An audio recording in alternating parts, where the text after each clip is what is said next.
आता मी मुंबईच्या शिवाजी पार्कमध्ये आणि माझ्यासोबत एक ज्येष्ठ खेळाडू आणि बॅडमिंटनमध्ये ज्यांनी अनेक वर्ष काढली आहेत ॲज अ कोच म्हणून पण ते प्रणील आचरेकर सर आहेत. सर नमस्कार.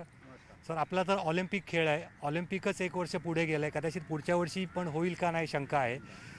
आता कुठे बॅडमिंटनसारखे खेळ भारतामध्ये वर येत होते त्याच्यामध्येच एक खूप मोठा स्टॉप बसला आहे असं म्हणू शकतो. प्रॅक्टिस थांबली आहे. मुळातच मुंबईसारख्या आंतरराष्ट्रीय शहरात पण बॅडमिंटनचे क्लासेसच कमी आहेत. तर मुलांचं प्रशिक्षण असेल, तुमचं सगळं ट्रेनिंग असेल, सगळंच थांबलं आहे आता. बरोबर. त्याच्यासाठी काय करायला पाहिजे माझ्या मते असं वाटतं की ही मुलं आहेत, ही खेळाडू मुलं जी माझी आहेत, त्यांना ऑक्सिजनप्रमाणे खेळ हा आवश्यक आहे आणि ते त्यांनी खेळला पाहिजे. तो जर स्टॉप झाला तर त्यांना जगणं मुश्किल होऊन जाण्यासारखं ऑक्सिजनप्रमाणे. त्याच्यामुळे खेळ हा सुरू झाला पाहिजे. बरं, बॅडमिंटन हा गेम असा आहे की 40x20चं कोर्ट आहे, म्हणजे सफिशियंट जागा त्याच्यामध्ये आहे. 25-30 मुलं घेण्याच्याऐवजी मिनिमम 10 मुलंच जर तुम्ही घेतली आणि त्यांना जर शिकवलं तुम्ही व्यवस्थित त्यांना डिस्टन्स ठेवून, तर ते होण्यासारखं आहे आणि ती मुलं चांगली फ्रेश राहू शकतात. बॅडमिंटन हा गेम असा आहे की तुमचं माइंड चांगलं रोटेट करतं, तुमच्या शरीराला एक चालना मिळते आणि माणूस त्याच्यामध्ये असा प्रौढत्वाला जरी गेला असला तरी तो एक यंग फील करत असतो आणि त्याप्रमाणे तो खेळत असतो. त्यासाठी हा खेळ खेळणं माझ्या मते तरी ह्या लॉकडाऊनच्या काळ जरी असला तरी गव्हर्नमेंटच्या जे नियम आहेत त्या नियमाप्रमाणे जर चालू केलं तर चालू होण्यासारखं आहे. नक्कीच आपण म्हणालात तसं कदाचित काही काळानंतर हा खेळ सुरूही होईल. त्याच्यासाठी तुमच्याकडनं काय सूचना आहेत? कारण तुम्ही कोच पण आहात, खेळाडू पण आहात. सुरू करताना टप्प्याटप्प्याने कसा सुरू करावा जेणेकरून फिजिकल डिस्टन्सिंग राहील, त्रास होणार नाही, कोरोना त्याच्यामुळे पसरेल अशी एक शंका आहे तीही होणार नाही आणि खेळ हळूहळू सुरू होऊ शकेल. बरोबर आहे, तुम्ही म्हणाल त्याप्रमाणे मुलांनी येताना एक तर मिनिमम मुलं घ्यावी. जास्तीत जास्त एका कोर्टला 10 म्हणजे खूपच मुलं झाली आणि प्रत्येक मुलाने आपापलं नॅपकिन आणावं, आपलं पाण्याची बाटली आणावी आणि सॅनिटायझर घेऊन यावं. एंट्रन्स करताना अगोदर त्यांना सॅनिटाईज करावं मुलांना आणि त्याप्रमाणे बरोबर. रॅकेट जी असते ती प्रत्येकाची वेगवेगळी असते. फक्त शटल आहे तर शटलचा पण प्रॉब्लेम होऊ शकत नाही. प्लॅस्टिक शटल वापरलं आणि त्याला जर सॅनिटाईज करत गेलं प्रत्येक वेळेला तर त्याचाही त्रास होणार नाही, कारण खेळताना शटल हातात घेऊनच खेळावं लागतं. त्याच्यामुळे ते प्लॅस्टिक शटल जर वापरलं तर तसा काही नुकसान होणार नाही आणि मुलांना सेफ्टी पण राहील त्याच्यामध्ये. हे आपण खेळाची जी प्रॅक्टिस सराव त्याविषयी बोललो, पण स्पर्धाही थांबल्या आहेत. कदाचित मोठ्या स्पर्धा 2020मध्ये होतील का नाही ही शंका आहे. तर जेव्हा स्पर्धा सुरू होतील तिथेही प्रेक्षक असतील, त्याचं स्वरूप कसं बदललेलं असेल, कदाचित ऑनलाईन किंवा व्हर्च्युअल स्पर्धा त्यांनी टेक ओव्हर केलं असेल. हे क्रीडा विश्व स्पर्धेच्या अँगलने तुम्ही कसं बघता? त्याच्यासाठी असं करावं लागेल की ऑनलाईन जसं म्हणालं त्याप्रमाणे, कारण प्रत्यक्ष जर स्टेडियममध्ये तुम्ही किती लोकांना घेणार किंवा कोण कोण येऊ शकतात, मग तिकडे लिमिटेशन येणार. म्हणजे बाबा अध्यक्ष असेल, प्रेसिडेंट असेल, ऑर्गनायझर असेल आणि खेळाडू असेल, मग त्यांनाच आणि तेवढ्याच लोकांना आणि ज्या त्याशी रिलेटेड जी माणसं असतील त्यांनाच फक्त तिकडे ठेवून ते तुम्ही चालू करू शकाल आणि बाकीचं जे आहे ते टी व्हीवरती त्याचं लाईव्ह टेलिकास्ट करून लोकांना त्याचा आनंद घ्यायला तुम्ही शक्य करू शकता. मैदानी खेळांपेक्षा जे इंडोर खेळ आहेत, जे बंद जागेत खेळले जातात, त्याच्यावरती जरा जास्त त्रास आहे असं दिसून येते. कारण त्याची परिस्थिती चालली आहे त्याच्यामध्ये. ते खेळ तर बंद आहेत, मात्र ते सुरुवात कशी होईल त्याची याविषयी त्याच खेळातल्या तज्ज्ञांकडून थोडं जाणून घेऊया. वर्षा उपाध्याय आहेत, ज्या रिदमिक जिम्नॅस्टिकमध्ये बरीच वर्ष काम करत आहेत, स्वतः आंतरराष्ट्रीय कोच आहेत, प्लेयर आहेत. वर्षा मॅडम, फक्त खेळ बंद आहेत, मुलं खेळत नाही आहेत, प्रशिक्षकांना काम नाही आहे, हे एवढंच नाही आहे. तर ही इंडस्ट्री खूप अर्थाने त्याला त्रास होतो आहे. तर तुम्ही कसं बघता याच्याकडे? रिदमिक जिम्नॅस्टिक्स हा खेळ असा आहे की आपण लहान वयामध्ये सुरू करतो खेळायला आणि मुलांना म्हणजे आता गेले 3-4 महिने लॉकडाऊन असल्यामुळे आपण घरी ट्रेनिंग करून घेतो आहे ऑनलाईन मुलींचं आणि सगळ्या मुली त्याला खूप चांगलं पॉझिटिव्ह वेनी घेऊन प्रॅक्टिस करायचा प्रयत्न करत आहेत नक्कीच. पण ती तेवढीशी प्रॅक्टिस आहे ती इनफ नाही आहे कॉम्पिटिटिव्ह किंवा पुढच्या त्यांच्या करिअरच्या दृष्टीने. तर थोडंसं मला असं वाटतं की लॉकडाऊन कधी संपणार आहे किंवा असं काही गॅरंटी कोणी सांगू नाही शकत की नेक्स्ट मंथपासून चालू होईल. पण साधारण अंदाज जर का कोचेसना, खेळाडूंना आपल्याला देता आला तर त्याप्रमाणे त्यांचं जे काय ऑनलाईन ट्रेनिंगसुद्धा आहे ते आपल्याला प्लॅन करून घेता येईल. आणि वयोगट असा असल्यामुळे साधारण 5 वर्षापासून ते 18-19 वर्षापर्यंतच्या मुलींचा वयोगट असतो ह्या गेममध्ये. त्यामुळे इट इज लिटल डिफिकल्ट त्यांना त्या ऑनलाईन प्रोसेसमध्ये एंगेज ठेवणं, तेवढंच त्यांना एन्थू ठेवणं प्रॅक्टिस करण्यासाठी, त्यांचा फोकस तिकडे कायम ठेवणं, ह्या सगळ्या गोष्टी काही एवढ्या इझी नाही आहेत. त्यामुळे असं वाटतं की थोडंसं आपल्याला जर का अंदाज आला की कधी स्पर्धा चालू होणार आहेत किंवा त्यांना पुढे आपल्याला काय प्रकारे ट्रेनिंग करायचं आहे, तर ह्या गोष्टीची आपल्याला नक्कीच मदत होऊ शकेल असं वाटतं. नक्कीच मॅडम. आणि आता आपण फक्त प्रॅक्टिसविषयी बोललो, मात्र ज्या स्पर्धा आहेत त्यांचं स्वरूपसुद्धा बदललेलं असेल. खूप लोकं तिकडे नसतील, अंतर ठेवावं लागेल, ऑनलाईनचा एक विकल्प आहे. तर बदलत्या स्पर्धेंच्या याच्याकडे तुम्ही कसं बघता? मला असं वाटतं की स्पर्धा जेव्हा ॲक्च्युली सुरुवात होईल घ्यायला, तेव्हा त्या स्पर्धांचं स्वरूप हे कसं असेल हे ठरवण्यासाठी शासनाकडनं सुद्धा त्या खेळामध्ये काम करणारे, ग्राउंडवर काम करणारे जे कोचेस आहेत किंवा चांगले आंतरराष्ट्रीय माजी खेळाडू आहेत, अशा लोकांना एकत्र घेऊन त्यांनी त्याचा प्लॅन तयार करणं हे थोडंसं जरुरीचं वाटतं. कारण त्या लोकांना प्रॅक्टिकल प्रॉब्लेम्स फील्डवर काय होतात हे माहिती असतात. हो मॅडम. आणि तुमचा जो रिदमिक जिम्नॅस्टिक खेळ आहे किंवा असे अनेक खेळ आहे की ज्याचं क्रीडा साहित्य हे मुळात भारतात बनत नाही, बाहेरून येतं. म्हणजे खेळ बंद आहेत, एवढं सीमित नाही आहे की मुलं खेळत नाही आहेत आणि प्रशिक्षकांना काम नाही आहे. तर याला जोडलेली जी बाकी इंडस्ट्री आहे, तो बिझनेस आहे, त्याला पण त्रास आहे. येत्या काळात बाहेरून ते आयात होईल का नाही माहीत नाही, इकडे बनत नाही. तर कशा पद्धतीने मग हे क्रीडा विश्व पुढे जाईल? हा एक नवीन मोठा प्रश्न आपल्या सगळ्यांसमोर उभा राहिला आहे. कारण हे तर माझ्यासारखे बरेचसे कोचेस मान्य करतील की आत्ता जी आपण सध्या क्रीडा साहित्य वापरतो आहे इंडियामध्ये, ते सगळे इक्विपमेंट्स बऱ्यापैकी चायनीज मेड इक्विपमेंट्स आहेत. Because it is not very expensive, खूप कमी एक्सपेन्सिव्ह आहेत, ते आपण अफोर्ड करू शकतो इझिली. तसेच इक्विपमेंट्स जर का युरोपियन कंट्रीजमधनं किंवा अमेरिकेहून वगैरे घ्यायचे असतील तर ते आपल्याला खूप महाग पडतात. त्यातल्या त्यात चायना, मलेशिया, सिंगापूर ह्या ठिकाणून आपण इम्पोर्ट करतो हे इक्विपमेंट्स. त्यामुळे आता भविष्यामध्ये ते इक्विपमेंट्स आपल्याला बनवायला लागणार आहेत. म्हणजे कोचेसना तो एक मोठा अजून हेडेक आहे की ते इक्विपमेंट्स आता आणायचे कुठून. काही खेळ असे असतात की ज्यांना बॉडी कॉन्टॅक्ट गेम असं म्हटलं जातं. म्हणजे दोन प्रतिस्पर्धी किंवा दोन खेळाडू एकमेकांसमोर असतात, सोबत असतात, अंगाचाही स्पर्श होतो आणि अशा खेळांना जास्त फटका बसेल अशी शक्यता आहे. त्यांच्या सरावालासुद्धा बॉक्सिंग हा त्यातलाच एक सर्वात जुना आणि ऑलिम्पिकमधला गेम आहे. त्या संदर्भात थोडीशी माहिती घेऊया. कृष्णा दास हे स्वतः आंतरराष्ट्रीय खेळाडूंचे कोच आहेत आणि चांगले बॉक्सर पण होते. त्यांच्याशी आपण संवाद साधूया. कृष्णा सर नमस्कार. आपला जो गेम आहे तो डायरेक्ट बॉडी कॉन्टॅक्ट गेम आहे. म्हणजे घाम येतो, रक्तसुद्धा येतं खेळताना, बॉडी सेल्स असतात. सध्या ज्या कारणांमुळे हा खेळ बंद आहे, सगळ्यात मोठा फटका तुम्हाला आहे. जेव्हा कधी हे सर्व जाईल, सुरू होईल, तेव्हा त्याचा सराव असेल, स्पर्धा असेल, कशा असतील, किती बदललं असेल असं वाटतंय? स्पर्धेला तो वेळ लागेल, कारण की जोपर्यंत जर काय वॅक्सिन निघत नाही आहे तोपर्यंत स्पर्धा करणं तर मुश्किल आहे. पण सराव आम्ही करू शकतो. आम्ही सोशल डिस्टन्स ठेवून आणि बॉडी विदाऊट बॉडी कॉन्टॅक्ट, फक्त म्हणजे जसं बॅग मारणं, बाकीचे इतर जे प्रॅक्टिस आहे तो सराव आम्ही करू शकतो. परंतु बॉडी कॉन्टॅक्ट नाही करू शकत. तर तेवढं आम्ही सोशल डिस्टन्स मेंटेन ठेवून जर आम्हाला जर परमिशन दिली तर तेवढं आम्ही करू. जिम्स, व्यायामशाळा किंवा बाकी जेवढ्या गोष्टी आहेत तेवढे बॉक्सिंग क्लब नाही आहेत. कुठच्याही शहरामध्ये एखाद दुसरा असेल. रोजगाराचा प्रश्न कसा जाणवतो आहे? कारण हेच तुमची रोजीरोटी आहे आणि हे कितपत तुम्ही सहन करू शकाल? रोजीरोटी तर आहे, ठीक आहे, पण आम्हाला जे मुलांना जे घडवायचं आमचं जे स्वप्न होतं सध्या ते कुठेतरी आमचं बंद झालं. तर पुढे मागे काय करू आम्ही? जर समजा ट्रेनिंग सराव सुरू केला तर शक्यतो आम्ही मुलांना त्यांचं पर्सनल इक्विपमेंट सांगू की तुम्ही तुमचं वैयक्तिक ग्लव्ज, तुमचे सगळं जे काय इक्विपमेंट आहे तुम्ही तुमचं घेऊन यायचं.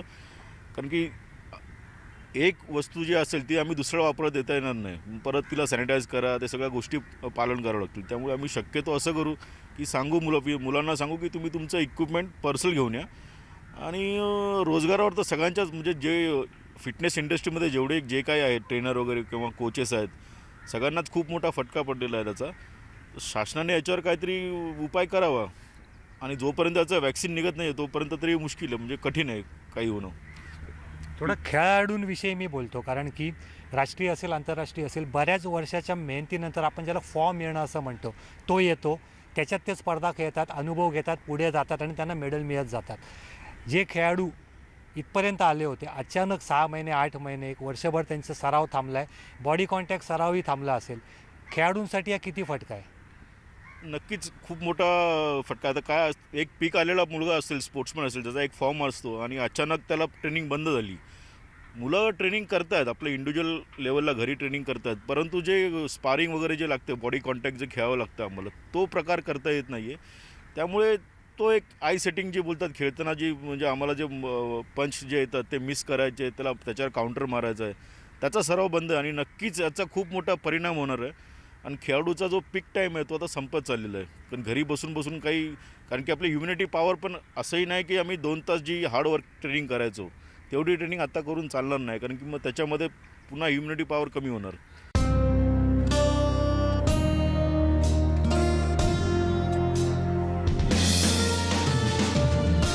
बंद आहे, खेळाचे सामनेही होणार नाही आहेत सध्या तरी. याच्याविषयी खूप जणं बोलत आहेत, त्यांच्या समस्या सांगत आहेत. मात्र हे सर्व बंद असल्याने क्रीडा विश्वाला नेमका कशा अर्थाने फटका बसला आहे हे व्यापक स्वरूपात समजून घेणं गरजेचं आहे. बॉक्सिंग फेडरेशन ऑफ इंडियाचे जनरल सेक्रेटरी जय कोहली सर, त्यांना मी भेटायला आलो त्यांच्या ऑफिसमध्ये. सर नमस्कार. प्रत्येकजण त्रासात आहे आणि त्याची तक्रार करतायत, सरकारकडे मदत मागतायत. पण या खेळातले आणि या बॉक्सिंगमधले तुम्ही इतक्या वर्षाचे तज्ज्ञ आहात. ही सगळी प्रक्रिया थांबली आहे, एक ऑलिम्पिक खेळ थांबला आहे, प्रॅक्टिस थांबली आहे त्याची. या वर्षात स्पर्धा होतील का नाही निश्चित नाही आहे. तुम्ही या सर्व थांबलेल्या प्रवासाकडे कसं बघताय? नाही, जे काय झालं आहे ते फार अत्यंत दुर्भाग्यपूर्ण आहे, स्पेशली फॉर म्हणजे खेळाडूंसाठी. परंतु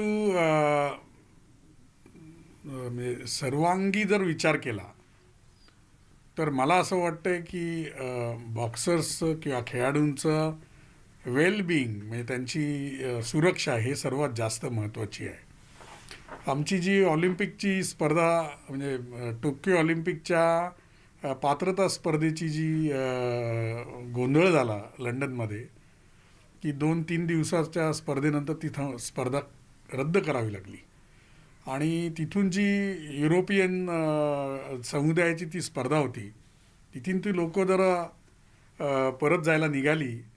त्यातल्या अनेक लोकांना कोरोनाची लागण झाली आणि हे उदाहरण बघता मला असं वाटतं की जरी म्हणजे बॉक्सर्स नाही सगळेच जण ह्याच्या पाठी लागलेले आहेत की थोडंसं फ्रस्ट्रेशन आलेलं आहे. परंतु बॉक्सर्सच्या हिताचा जर विचार केला किंवा खेळाडूंच्या हिताचा विचार केला तर जोपर्यंत आपल्या देशातली करोनाची परिस्थिती नियंत्रणात येत नाही तोपर्यंत काही करणं संयुक्तिक होणार नाही. कोरोना आणि त्यानंतरचा लॉकडाऊन याचा सर्वात जास्त जर फटका कोणाला बसला असेल तो व्यायामशाळा आणि जिम्नॅशियमला. मी असाच एका जिमच्या इकडे आहे, जी जिम आता बंद आहे. एकेकाळी इकडे 100-125 लोक एका वेळेला व्यायाम करत होते, मात्र आता इथे कोणी नाही आहे, कारण जिम बंद आहेत सरकारी नियमानुसार. मात्र बंद असल्याने नेमका जिम व्यावसायिकांना काय त्याचा त्रास होतो आहे आणि त्यांच्या काय अपेक्षा आहेत, काय असं करायला हवं जेणेकरून जेव्हा कधी व्यायामशाळा जिम सुरू होतील त्याची नियमावली काय असेल त्यांच्याकडनं समजून घेऊया. भूषण पवार ज्यांची स्वतःची एक जिम आहे घाटकोपरला, तुम्हाला नेमकी आता समस्या काय जाणवते? ठीक आहे की लोक येत नाही आहेत, आर्थिक व्यवहार थांबले आहेत, पोटापाण्याचे प्रश्न आहेत, पगार न मिळत, याशिवाय अजून काही प्रश्न आहेत? पहिली गोष्ट म्हणजे जिम बंद होऊन 3 महिने होऊन गेलेत. आता 4था महिना चालू झाला. त्यात गव्हर्नमेंटने अजून लॉकडाऊन वाढवलेला आहे जो 31 जुलैपर्यंत केलेला आहे. जिम बंद झाल्यापासून लाईटीची बिल आहेत ती आज 3 महिन्याची लाईट बिल येऊन पडलेत. त्यात आमचे मीटरचं स्विच आम्ही बंद करून सुद्धा पण आम्हाला आज 20,000च्या वरती बिल आलेलं आहे. तर ते बिल आम्ही कसं भरावं आणि का भरावं? त्यासाठी सरकारने आम्हाला काहीतरी त्याबद्दल एक तर सूट द्यावी आणि इथून पुढे पण समजा जर आम्ही जिम चालू केली तर त्यानंतर पण पुढचे 6 महिने होय ते बिझनेस होणे मग खूप मुश्किल आहे. कारण की क्लायंट जे आहे ते आम्ही आज क्लायंटला फोन करून विचारतो तर क्लायंट बोलतात की आम्ही अजून तरी जानेवारीपर्यंत तरी येणार आहे, कारण की प्रत्येकाचा जीव प्यारा आहे. नक्की या सगळ्या जिम बंद प्रकरणामध्ये खरं जर कोण पिसलं जात असेल मधल्यामध्ये ते आहेत जिमचे मॅनेजर, कारण त्यांना मालकांनाही बघायचं आहे आणि त्यांच्या हाताखालचा सगळा स्टाफ जो त्यांना गृहीत धरतोय की आमचे पगार जे अडलेत तुम्ही मिळवून द्या. अवी सावंत अशाच एका प्रतिष्ठित जिमचे संचालक आहेत.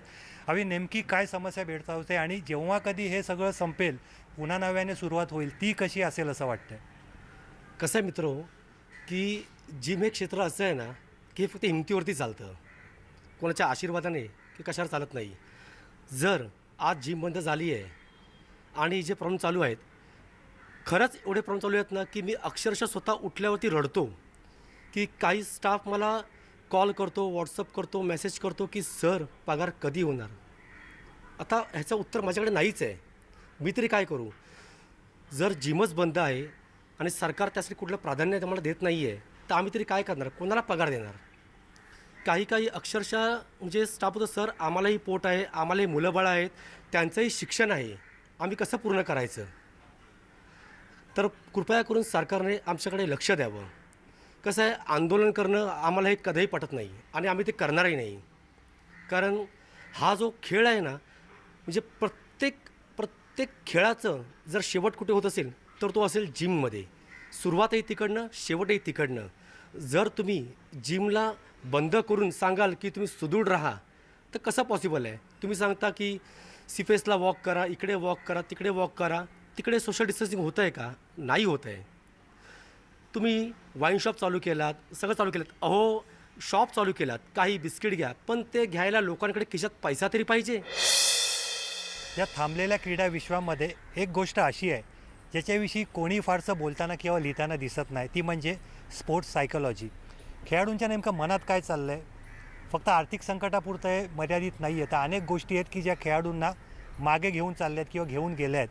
त्याच्याविषयी आपण जाणून घेऊया डॉक्टरांकडनं, डॉक्टर ऋषी शेरेकरांकडनं. या विषयावर सर तुम्ही नेहमी बोलत असता. एका खेळाडूसाठी अनेक वर्षांच्या प्रवासानंतर एक उंची तो गाठतो, जी उंची त्याला अजून वर घेऊन जेते. आता ती चिन्ह दिसत नाहीत कारण साधा सरावच नाही आहे. खेळणं आणि पुढे जाणं तर लांबची गोष्ट. मानसिक फटका किती आहे हा? माझ्या मते पहिल्यांदा मला अख्ख्या स्पोर्ट्स सायकोलॉजीविषयी जर आपण विचारलं असता किंवा आपण जर त्याच्यावर जज केलं तर आपल्या या महामारीमुळे अनफॉर्च्युनेटली इतका जोरात हा जो मोठा या खेळाडूंना मेंटल सेटबॅक जो आलेला आहे, अनेकांना तो मेंटल सेटबॅक जाणवत असेल, अनेकांना नसेलही जाणवत. अनेकांना फक्त तो इकॉनॉमिकल आणि वर्किंग ह्याच्यावर, तो एम्प्लॉयमेंटवरच तो फोकस असेल. तो जसे जसे दिवस जात आहेत तर हा एक सायकोलॉजिकली ते सिंक इन होत आहे, ते पर्कोलेट होतं आहे त्यांच्या सायकोलॉजीमध्ये की आपल्याला आता ह्याच्या पुढे काय, आता ह्याच्यानंतर. आणि त्याच्यामध्ये अनेक मेंटल हे जे depression is a very minor term असं मी म्हणू शकेन ह्याच्यात, की डिप्रेशन हे तर फक्त इनिशियल फेज आहे. मग त्याच्यानंतर ते it can go to an extent of even unfortunately to level of suicidal tendencies as well. Because एक माणूस एक जो आता एक साधा खेळाडू आहे, ज्याला रेग्युलरली व्यायाम करून स्वतःच्या एन्डॉर्फिन्स, ज्याला आपण एक लेमॅन टर्ममध्ये म्हणतो की आपण घाम गाळायची सवय आहे, आणि स्वतःचे endorphins, they are blood supply fresh. हा जो एक त्याला एक खेळाडूला, एक प्लेयरला, एक फिटनेसमध्ये असलेल्या एका व्यक्तीला त्याची एक किक किंवा एक फार सवय झालेली असते सिस्टम्सना. आणि हे जसं हे कमी होतं आहे. म्हणूनच आपण आजकाल जे या स्पेशली या कोरोनाच्या फेजमध्ये जे 3 महिने आपण बघतो आहे, वर्क फ्रॉम होम सारखंच वर्क आऊट फ्रॉम होम. पण या गोष्टी एका लेवलनंतर जसे दिवस जात आहेत तसे ते पर्कोलेट होत आहेत. या कार्यक्रमांमध्ये अनेक तज्ज्ञांशी बोलल्यावरती एकच गोष्ट लक्षात येते की सरकारने निश्चितच याच्यावर लक्ष द्यायला हवं. क्रीडा संघटनांनी यासाठी नियम बनवायसाठी पुढे येऊन मार्गदर्शक तत्त्व सरकारला सांगायला हवी, आणि समाज म्हणून आपण देखील काय करता येईल आणि काय करू नये याचा विचार करणं गरजेचं आहे.